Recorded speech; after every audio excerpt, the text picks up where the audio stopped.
ओम सनातनी शांति। आज का विषय त्रिमूर्ति की प्रवृत्ति को लेकर के आए हैं हम सभी आपके बीच में। त्रिमूर्ति की प्रवृत्ति क्या है? ये बहुत बड़ा विषय आध्यात्मिक दुनिया में बना हुआ है और बाहरी दुनिया में तो एक भ्रम सा फैला हुआ है। बहुत दूर दूर तक उन्हें पता ही नहीं है और समझना भी नहीं चाहते। लोग थक से गए हैं। तो आज हम सभी के बीच में त्रिमूर्ति की प्रवृत्ति पर प्रकाश डालना चाहेंगे कि त्रिमूर्ति की प्रवृत्ति क्या है। जो बाहरी दुनिया में शंकर, पार्वती जी और गणेश जी की त्रिमूर्ति दिखाई, उनकी प्रवृत्ति कार्तिकी और अशोक सुंदरी, और हमारी आध्यात्मिक दुनिया में माता पिता, पुत्र और पुत्री हैं। बाहरी दुनिया में ब्रह्मा, विष्णु, शंकर और आध्यात्मिक दुनिया में भी पूरा प्रयास किया गया है। ब्रह्मा द्वारा स्थापना, विष्णु द्वारा पालना और शंकर द्वारा विनाश आदि आदि। और उसी अव्यक्त वाणी के होमवर्क में शक्ति रिजेक्ट कर दी गई कि ये त्रिमूर्ति का चित्र एक्यूरेट नहीं है।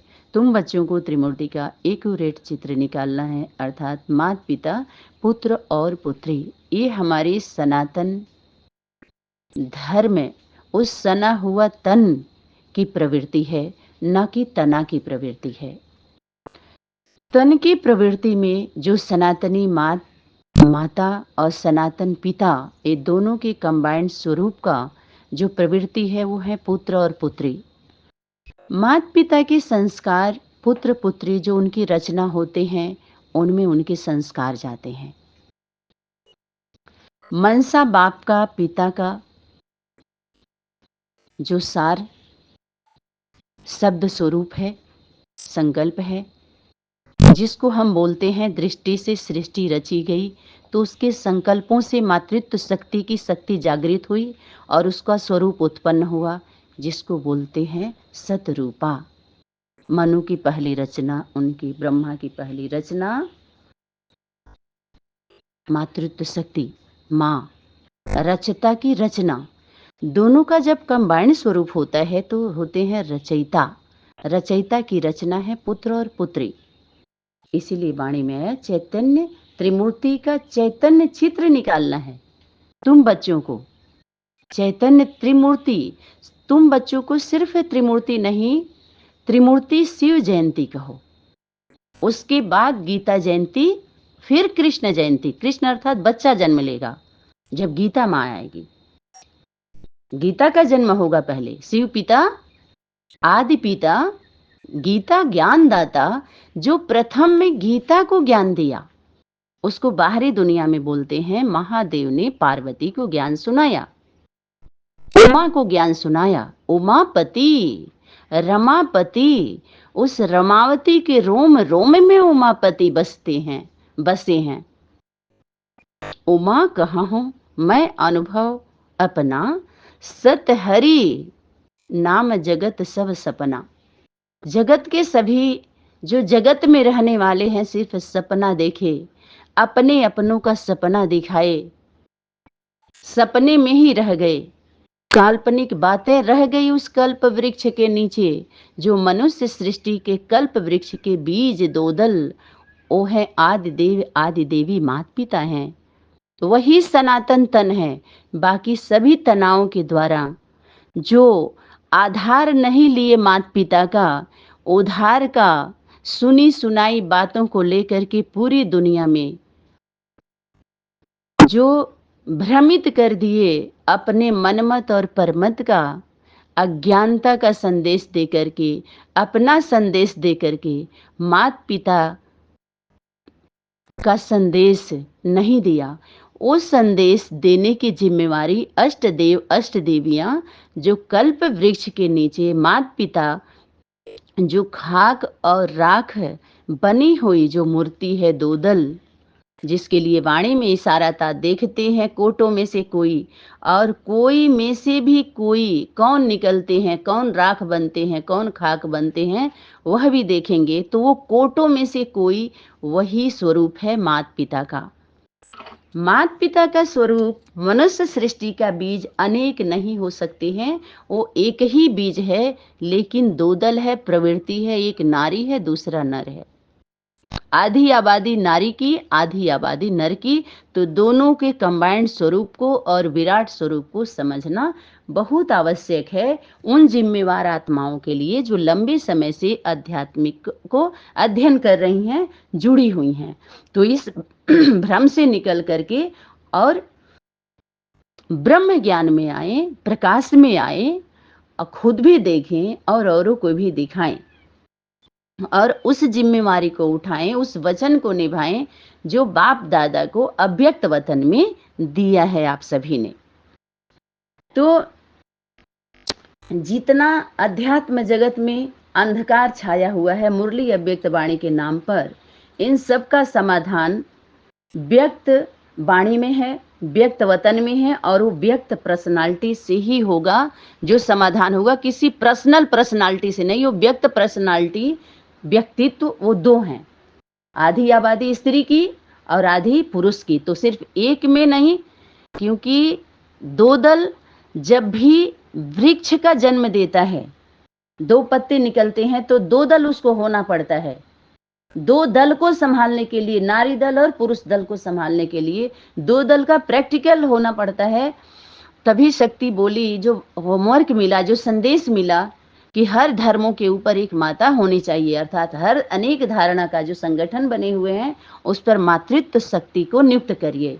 वो है भुजाएं, उस तन का जो सनातन तन माता पिता का है, उसकी तना है, या कहिए जड़ हैं, जो नीचे हैं, नीचे तक गई हैं, वो जड़ हैं, आधार है सनातन धर्म का। तो धर्म अर्थात धारणा, सनातन माना तना हुआ पुराना, पुराना, वो अनादि है, जो उसका विनाश नहीं होता है, स्थापना होता है। अनादि है, और उन्हीं अनादि के द्वारा आदि भी होता है, और अंत के समय में वही दृष्टांत जो पूरी दुनिया में दिखाते हैं, बताते हैं, अंत में वही दृश्य दिखा करके उसका अंत कर दिया जाता है। सनातनी संक्रांति अर्थात शिव शक्ति का आधार लेकर के क्रांति का कार्य करता है, ताकि उस क्रांति से अध्यात्म के नाम पर जो अंधकार छाया हुआ है, भ्रांति खत्म हो, शांति आए। फिर आध्यात्मिक ये क्रांति है, संक्रांति है, उस आध्यात्मिक माता पिता जिसको हम ईश्वर और ईश्वरी बोलते हैं, जब दोनों कंबाइंड स्वरूप होते हैं तो उसको ईश्वरी बहुवचन है बोला जाता है। इसलिए ईश्वर ईश्वरी के विद्यालय में ईश्वर ईश्वरी के द्वारा ही वो शिक्षा दी जाती है और अध्यात्म ज्ञान दिया जाता है। शिक्षा व्यवस्था बनाने के लिए दिया जाता है, राजनीतिक व्यवस्था को सिस्टम ठीक करने के लिए, लेकिन ज्ञान सबको नहीं दिया जाता है, जिसको बोलते हैं अपनी भाषा में वरदान। वो ऐसे नहीं दिया जाता, वो पात्र को देख करके दिया जाता है। पात्रता होनी चाहिए। जैसे हम आगे क्लास में बढ़ते हैं तो हम उसमें से पास किए हुए होते हैं ना, 2 4 10 स्कूलों से, तब आगे जाते हैं ना क्लास में। ऐसे ही अनेक संगठनों से पास करते करते करते करते हम कहाँ जाएंगे। सार वाणी में क्या होमवर्क था? पास होना है इन सभी विषयों से जो इतना बड़ा विषय बना दिया गया है, और पास में आना है, और पास इज पास्ट कर देना है, बीती सो बिंदी करके, और पास में आ जाओ। पास होना है तो, और उस वर्ड को समझो, माता पिता के वर्ड को समझो, अपना पासवर्ड खोल लो जो लॉक कर दिया गया है अनेक विषय दिखा करके। तो वो हमारे माता पिता, और वो है त्रिमूर्ति की प्रवृत्ति। त्रिमूर्ति की प्रवृत्ति में त्वमेव माता च पिता त्वमेव, त्वमेव बंधु च सखा त्वमेव, त्वमेव विद्या द्रविणम त्वमेव, त्वमेव सर्वम मम देव देव। ये मातृत्व शक्ति का प्रार्थना उस आदि पिता के लिए है कि तुम ही हमारे सब कुछ हो, माता हो, पिता हो, सखा हो, बंधु हो, दोस्त हो। यानी सर्व संबंध मातृत्व शक्ति माँ का, आदि देवी का आदि पिता से होता है। और पिता का अंडरस्टूड है, उसके बारे में ज़्यादा कुछ बोलने का नहीं होता है ऑडियो वीडियो में। जिसके लिए बोला बाप से तुम्हारा सर्व संबंध है। तो बच्चों का सर्व संबंध माता पिता से होता है, सिर्फ बाप से नहीं होता है। जब बाहरी दुनिया में भी देखिए, जब कन्या शादी करके लाती है तो जब उस समय वो कौन होते हैं, पति पत्नी होते हैं, माता पिता नहीं होते, क्योंकि वो बच्चे को जन्म दिए हुए नहीं होते हैं। तो उनके कदम पर कदम माँ रखती है। बच्चे को तो पता ही नहीं है उनका कदम कौन सा है, क्योंकि बच्चे तो जन्म ही नहीं लिए हैं।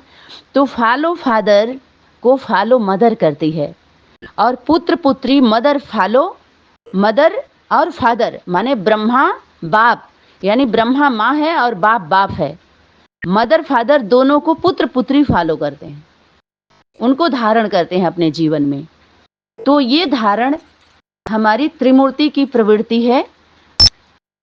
तुम्ही हमारे बच्चों का माता पिता से सर्व संबंध होता है, सिर्फ बाप से सर्व संबंध नहीं, सिर्फ माँ से सर्व संबंध नहीं। जब छोटा बच्चा होता है तो माता पिता से उसका सर्व संबंध होता है छोटा, क्योंकि और संबंधों का उसका नॉलेज ही नहीं होता है, बोध ही नहीं होता है। जो सर्व संबंध की बात आए तो उसके लिए माता ही सब कुछ होती है, पिता ही पुत्र के लिए पिता ही सब कुछ होता है, पुत्रियों के लिए माँ ही सब कुछ होती है। तो इस भाव से अगर हम समझेंगे समझाएंगे तो ये सर्वमान्य है। और एक हम अपने ही हम मान के मनवा रहे हैं, बंधक बना रहे हैं, लोग बनते जा रहे हैं, तो इससे गलत मैसेज बाहरी दुनिया में जा रहा है। और अपने अध्यात्म के नाम पर जो अनेक संगठन बने हैं उसमें भी गलत मैसेज जा रहा है। तो इसको हम सुधारें, अपनी वाणी को सुधारें, अपने वाचा को सुधारें, अपने कर्म को सुधारें और परिवर्तन करें। और त्रिमूर्ति जो चैतन्य त्रिमूर्ति, ये त्रिमूर्ति एक्यूरेट नहीं है जो बना करके सेवाएं की गई। इसीलिए बाप दादा ने जो व्यक्त वतन में संदेश दिया तो शक्ति बोली कि आज बाप दादा चारों ओर के बच्चों को देख रहे हैं। यानी व्यक्त वतन का संदेश, जहां बाप दादा माता पिता के द्वारा बैकबोन बन के जो पार्ट बजा रहे हैं, उनके द्वारा ये संदेश भेजा गया। गुलजार दादी हृदय मोहिनी दादी के तन में जो अव्यक्त तन हो जाता था, वहां अव्यक्त संदेश दिया गया। इसलिए बार बार शक्ति बोली कि हाँ, हाथ उठाओ और इनका फोटो निकालो। आगे चल करके बाप दादा बुलावेंगे तो आवेंगे ना। वहीं दिल्ली त्रिमूर्ति हाउस के लिए जो अंतिम संदेश दादी के द्वारा दिया गया कि बाप दादा दिल्ली में आए, अर्थात माता पिता का स्वरूप दिल्ली में आ चुका है और बाप दादा बैकबोन बन के प्रत्यक्ष कर चुके हैं। वो है त्रिमूर्ति हाउस। जो उनके कनेक्शन में वो है सनातन, और वो गीतापति भगवान गीता माता को गीता ज्ञान दिया। इसीलिए बार बार वाणी में ये इशारा किया गया कि गीता के भगवान पर चैलेंज कर सकते हो। गीता का भगवान कौन, ये गीता अर्थात पति रक्षक कौन, गीता माता बताएगी। हम आप होते हैं कौन, अर्थात बाप का परिचय बच्चे नहीं दे सकते, माँ देती है। माता पिता का परिचय बच्चे देंगे, वो भी ऐसे ही ढिढोरा नहीं पीटा जाता है। जब बच्चा किसी योग्य होता है, कुछ अच्छा कार्य करता है, तब पूछा जाता है तुम्हारे माता पिता का नाम क्या है। ऐसे दुनिया में हमारे माता ये हमारे पिता है, ये नाम नहीं दिया जाता है। तभी अव्यक्त वाणी में जो इशारा किया गया था कि तुम बच्चों के द्वारा बाप दादा दिखाई दे, तो वो माता पिता का स्वरूप है। और तुम बच्चों के द्वारा अष्ट देव अष्ट देवियों के द्वारा माता पिता बाप दादा दिखाई दे। जब माता पिता दिखाई देंगे तो उनके पीछे कौन है, बाप दादा बैकबोन है। मनुष्य सृष्टि के बैकबोन माता पिता के बैकबोन बाप दादा, जो निराकारी है, अशरीरी है। और निराकारी शक्ति ही सबके अंदर की बात जानती है। साकार स्वरूप सबके अंदर की बात नहीं जान पाता है पूरा, उसको हेल्प लेना पड़ता है। बाप दादा आकर के बताता है, और जितना बताता है उसके लिए आप ऐसे हम सभी लोग ऐसे शब्दों का प्रयोग नहीं कर सकते। तो वो माता पिता का स्वरूप है त्रिमूर्ति हाउस। और तो उन्हीं माता पिता के द्वारा जो श्रीमत आती है, सर्वश्रेष्ठ मत है, उसी को श्रीमत कहेंगे। श्रीमत भगवत गीता, जो भगवान के द्वारा, श्रीमान जी के द्वारा, भगवती के द्वारा गाई गई, उसको बोलते हैं गीता का ज्ञान। वो स्टैम्प गीता को लगाया गया है। तो इसलिए जिस गीता पाठशाला में गीता माता नहीं गई, गीतापति भगवान नहीं गए, उसका ज्ञान नहीं चल रहा है, तो वो गीता पाठशाला कैंसल है, उसको रद्द किया जाता है। और उसी गीता ज्ञान में ही समाधान है, उसी से सबको मुक्ति और जीवन मुक्ति मिलनी है।